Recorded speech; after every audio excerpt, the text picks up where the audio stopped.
up by an active flexibility. There's a wonderful pose called puppy pose. Some people don't like it. So we're going to make it active this time. So we're going to be on our fingertips here, right? Our bottom is over our knees, right? And I'm going to tuck my toes. This is really important to open up. So if you're someone that does a lot of chest presses, this is going to be fantastic for you. If you're someone that sits in the office, this is going to be very important to help you to avoid any back injuries, to open up your front body as well. So it's actually going to be active. So firstly, what we're going to do is we're going to come down here into the puppy pose. Now you might just come to here and this is all you've got. That's all you start with, that is perfect. Some of you might be able to come down further, and over time you can come a lot deeper. Now what we want to do is keep the elbows off the mat wherever you are. Squeeze your arms in towards each other. Now from here we're going to go into our lats by raising up, squeezing our core, our tailbone to our belly button, and holding here. Building fire, straight arms on the fingertips. So now we're getting into the lats. So that's a fantastic stretch for everybody. Swimmers definitely need this stretch. Bodybuilders definitely need this stretch. The side body is really, really needing this. And then strengthening as well. And as you slowly come down into the flexibility, because you've created heat, you may find you go deeper.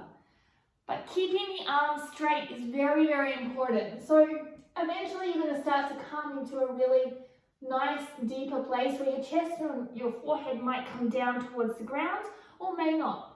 Eventually, as you get into the flexibility of your cervical spine, where your neck is, your head can come off the ground. But let me be mindful that that took me 8 years to get to where my head's coming off the ground, okay? So it's not important the destination, it's the feel. So again, stretching up here, pulling long between your arms, wrapping your arms in, holding that fire here, and then exhaling, coming down. So you can see I can still talk too. The destination doesn't stop me from breathing and talking. Really important to understand that.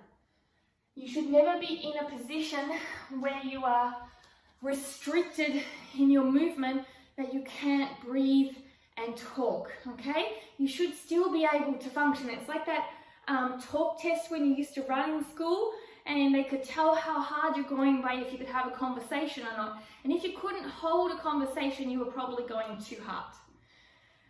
So now we're going to open up here with a strength ability into your arm area and shoulder area. This is a really beautiful stretch, but very intense. So take it time-wise, gently, okay, and build up to this.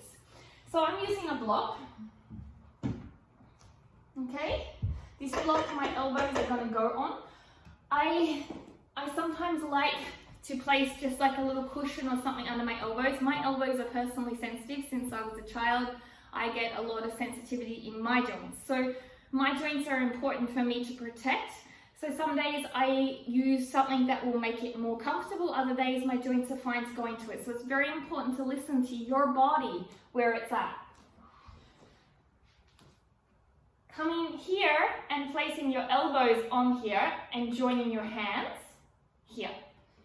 And from here, you might just stay here and stretch out, okay? But you want to strengthen your core. You don't want to sink down. This is not our aim. So we're strengthening the core here. Okay, from here, as you make it harder and stronger, you're going to extend your legs out. So now my core is coming involved here, really strong. And you're looking at holding about 30 seconds to a minute, 3 times in this position, okay? If you want to make it harder, you put a weight between your hands here, and this is going to intensify it. So you can see I'm really, really shaking. Not only is this good to open up shoulders for inversions or anyone who's tight, it's also good if you're doing handstand work and alignment work. It's absolutely incredibly strong, but incredibly beneficial. Active flexibility is so, so important to the body. To open up into the shoulders again, utilizing the block. So you can start with the block nice and low here, okay? And from here, you're putting your elbows on, Okay, just like this, and you're coming down here like this in a puppy pose. Okay, so you're opening up again in your shoulders. This time here, you're holding here, and then you're lifting up, holding for 3 to 5 seconds, and then sinking down for about 10 seconds, right? So you're really starting to open into the shoulders, but every time you go deeper, you make sure you're strong enough to come out. Now, if that's too low, you can add a little bit of intensity. So then we raise the block a little bit. And from raising the block, we take ourselves back and we start to inhale here and exhale down. And then I start to sink a little deeper, opening up into my body, opening my shoulders, holding here and relaxing. You can see I can talk comfortably. And then bringing myself up, holding this tension for 3 to 5 seconds, building strength, also getting a stretch in the side, body the lats, and then exhaling. And see how I naturally sink a little bit deeper? So I'm naturally opening with the heat of the movement. So you could do about a minute of this type of movement where you're holding and then exhaling. Take a few breaths here and repeat. So all of these types of advanced poses, wheel pose, bridge pose, you don't just wake up and jump into them. You take time to develop them. You take time to nourish your body. If you jump into them, you're definitely going to get injured. So when you see someone, you're like, oh, my back hurts. You probably got like 8 to 10 to 20 years worth of work behind, like a leg behind the head if someone's doing that. You know, some people, of course, develop quicker, but you haven't got, I jump out of bed and I do this type of pose. So it's so important to understand this. Now, another one to do is your cervical. So our cervical spine, where our neck is definitely the most flexible part of our body, actually. But you need to develop that. The thoracic, where the ribs are, is often the least flexible because it's got this protective measure for our lungs and hearts and organs, right? So there's not a lot of movement. And then the lower back is often movable but causes a lot of injury when we don't open up in the 3 components of our back. And we don't want to rely on the lower back to cause those injuries and sciatica and back pain. We want to rely on the equality of the back and the movement altogether, still engaging the core as we go. So a great way to open up into the cervical spine is you can start on a lower level, hands are here, and you place your chin on it and you rest here. So it's that puppy pose that you had with your chin on a block. And you squeeze your arms into the block and squeeze your shoulder blades. And that allows you to go deeper with strength. So I'm actually feeling a burn on my back as I squeeze the shoulder blades. And if that feels comfortable, then you add another level.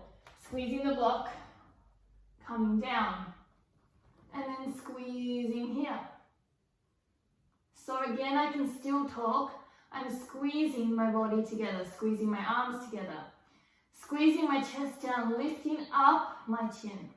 So nothing is just relaxed off, everything is working. So these things are great to start to open up your back. A couple of great core kind of movements to close off would be lying on your back.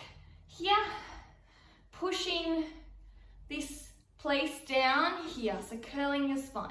From here, extend one leg into your chest. Extend the other leg long. Push your hand on it, so you're pushing this way and your knee is pushing this way while pushing your back flat. Holding here for 5 seconds and then transferring over. Doing about 10 repetitions here, keeping your shoulders relaxed. Once you've done about 10 repetitions, you can take it up to a new level.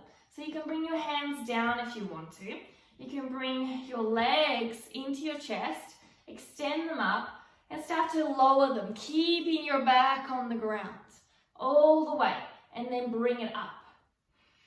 If you want to make this harder, you can bring yourself into a hollow body. Okay, and this hollow body can make it harder, easier. You could place your hands under your hip base And you could bend your legs a little bit.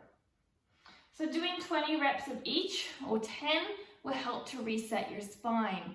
Then from there, taking a few twists. So maybe extending one leg long, lifting one leg into a right angle, arms extend out at shoulder height, rotating across your body, looking the opposite direction, keeping your shoulder on the ground. So we're not doing this. We're keeping the shoulder on the ground. So if the knee doesn't reach the ground, perfect. You can also put a block underneath it. The aim is to stretch across your body, holding here for around 30 seconds to a minute, whatever time you have. Limit to time being 30 seconds. Again, if you want to decrease it, you can bend both knees and come across this way, looking this way. Breathing deeply.